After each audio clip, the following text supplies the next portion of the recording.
sepakat semua ahlus sunnah wal jamaah tanpa ada satupun perbedaan bahwa semua ahlus sunnah wal jamaah yakin dan percaya akan kedatangan Imam Mahdi. Tidak ada satupun dari kalangan ahlus sunnah yang menolak tentang kepastian kedatangan Imam Mahdi. Jadi kalau ada kelompok yang tidak yakin dan tidak percaya dengan datangnya Imam Mahdi, dia bukan ahlus sunnah wal jamaah. Jadi Imam Mahdi ini kedatangannya sudah diberitakan oleh Nabi kita Sayyiduna Muhammad sallallahu alaihi wasallam melalui hadis-hadis mutawatir.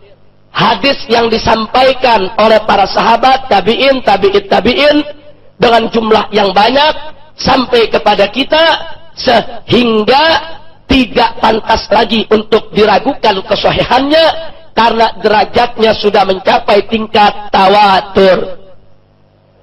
Nah, kemudian yang kedua masih soal Imam Mahdi. Yang menjadi keyakinan ahlus sunnah adalah sepakat bahwa Imam Mahdi merupakan dzurriyyah Nabi kita Sayyiduna Muhammad sallallahu alaihi wasallam.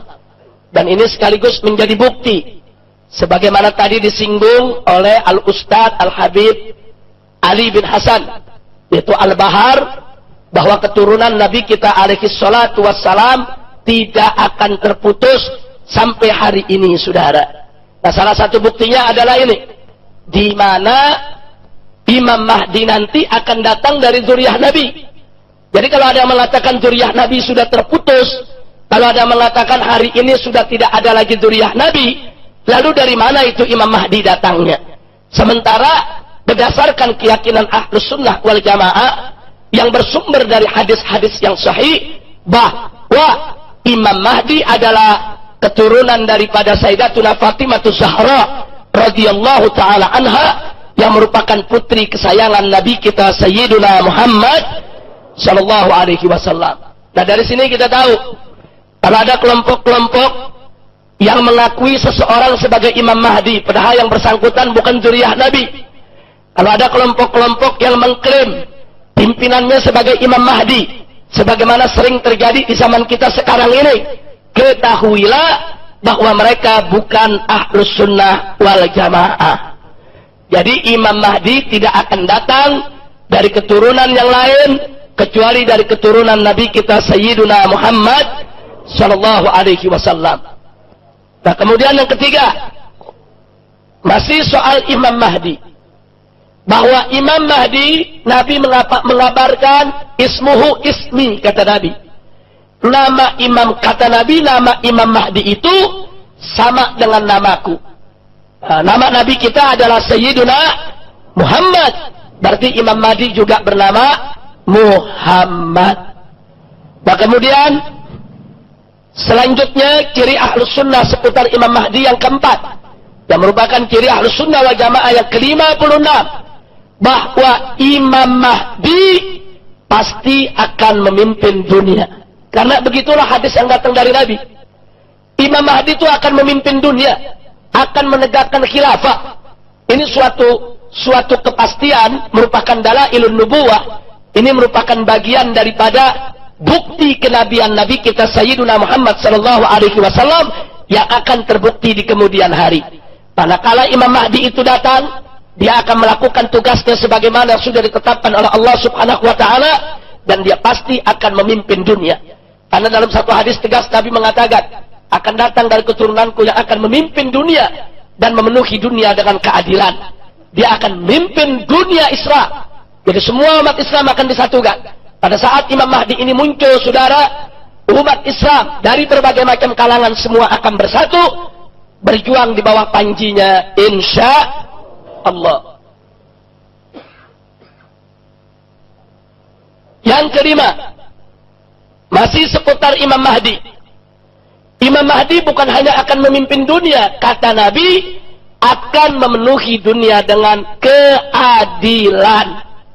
Jadi kalau di kemudian hari ada sosok pemimpin, dia memimpin dunia, mengaku Imam Mahdi, Tapi yang bersangkutan berbuat zalim, berbuat jahat, berbuat munkar, melanggar daripada ketentuan Allah dan Rasulnya, ketahuilah kalau yang bersangkutan adalah Imam Mahdi palsu. Imam Mahdi yang asli adalah keturunan Nabi bernama Muhammad, memimpin dunia dan memimpin dengan keadilan. Nah, adapun yang keenam, beriring dengan itu bahwa Imam Mahdi nanti akan menegakkan khilafah dan menerapkan syariat Islam.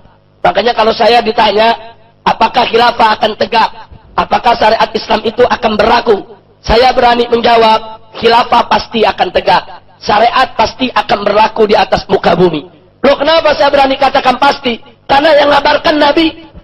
Allah sudah nyatakan dalam Al-Quran, faqala ta'ala, wa ma yantiqu 'anil hawa in huwa illa wahyu yuha. Tidaklah Nabi Muhammad SAW itu mengucapkan sesuatu dari hawa nafsunya, melainkan apa yang beliau sampaikan, yang beliau ucapkan merupakan wahyu yang diwahyukan oleh Allah kepadanya. Jadi kalau ini sudah merupakan bagian dari wahyu Allah, maka itu merupakan suatu kepastian. Jadi khilafah pasti akan tegak, cepat atau lambat. Syariat Islam pasti akan berlaku, cepat atau lambat. Hanya soal kapan waktunya, wallahu a'lam. Tapi soal kepastiannya pasti akan terjadi. Kenapa? Karena sudah dikabarkan oleh Nabi kita Sayyiduna Muhammad sallallahu alaihi wasallam. Nah, ini ciri Ahlus Sunnah seputar Imam Mahdi. Nah, saudara, satu lagi yang perlu saya tambahkan, tidak ada keyakinan di kalangan Ahlus Sunnah kalau Imam Mahdi itu pernah lahir di beberapa abad yang lalu. Nah, ini sekedar untuk membedakan. Karena di kalangan mazhab Syiah umpamanya, mereka meyakini Imam Mahdi itu sudah lahir. Yaitu imam yang ke-12 dari mereka. Hanya semasa kecil, sang imam ini hilang, diletakkan, ditempatkan oleh Allah di suatu tempat entah di mana, yang nanti di akhir zaman akan dikembalikan oleh Allah ke dunia. Nah, ini keyakinan semacam ini di tengah masyarakat memang ada. Ini adalah keyakinan dari kalangan mazhab Syiah.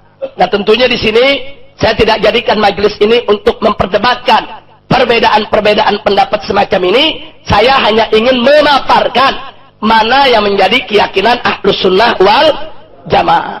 Jadi kalau keyakinan ada mengatakan bahwa Imam Mahdi adalah imam yang ke-12, sudah lahir, sekarang disimpan oleh Allah di satu tempat, nanti akan diturunkan, didatangkan oleh Allah untuk memimpin umat manusia, itu bukan pendapat Ahlus Sunnah wal Jamaah. Nah, ini saya perlu tekankan, tanpa harus kita memperdebatkan itu keyakinan daripada kalangan orang-orang Syiah, itu hak mereka untuk berkeyakinan. Kita boleh saja untuk mendiskusikannya dengan mengeluarkan argumentasi, tapi dengan tetap menjaga akhlak dialog, etika dialog, tidak mudah saling mengkafirkan atau saling menyesatkan. Nah, saya di sini hanya ingin memaparkan inilah ciri Ahlus Sunnah wal Jamaah yang berkaitan dengan Imam Mahdi. Nah, karena itu di sini saya ingin ingatkan, andai kata di antara kita besok ada yang mengalami datangnya Imam Mahdi, dan Anda lihat cirinya percis seperti yang disampaikan oleh Nabi melalui hadis-hadisnya, jangan Anda pernah ragu untuk membaiatnya. Sampai-sampai Nabi sudah kasih kabar, kalau kalian hidup mendapatkan Imam Mahdi datang, walaupun kalian harus merangkak, datang, temui, berikan baiat. Jadi jangan ragu-ragu. Kalau suatu zaman, entah kita yang mengalami, anak kita, atau cucu kita, berikan amanat kepada mereka.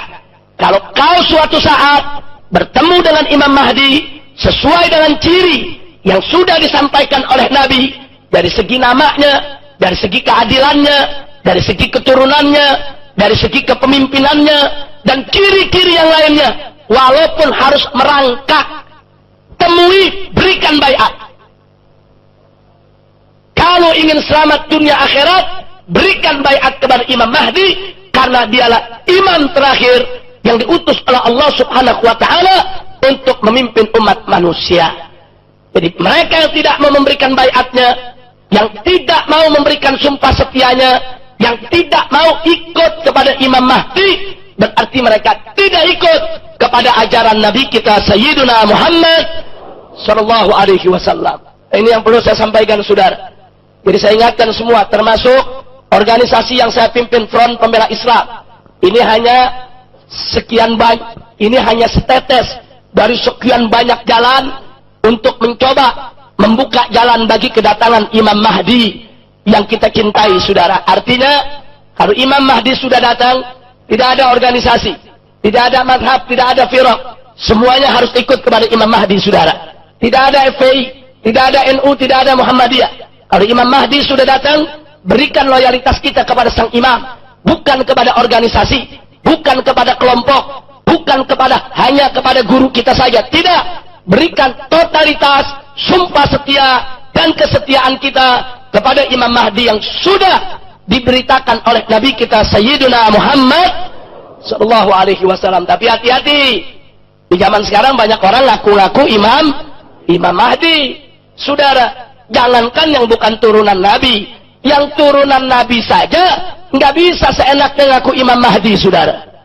Sekarang kadang-kadang yang keturunannya nggak jelas ngaku Imam Mahdi. Nah, ini lebih kacau lagi, saudara. Jangan. Saudara, Imam Mahdi punya ciri. Ada ciri-cirinya. Silakan Anda baca. Banyak sekali di kalangan Ahlus Sunnah wal Jamaah kitab-kitab yang khusus bicara tentang Imam Mahdi.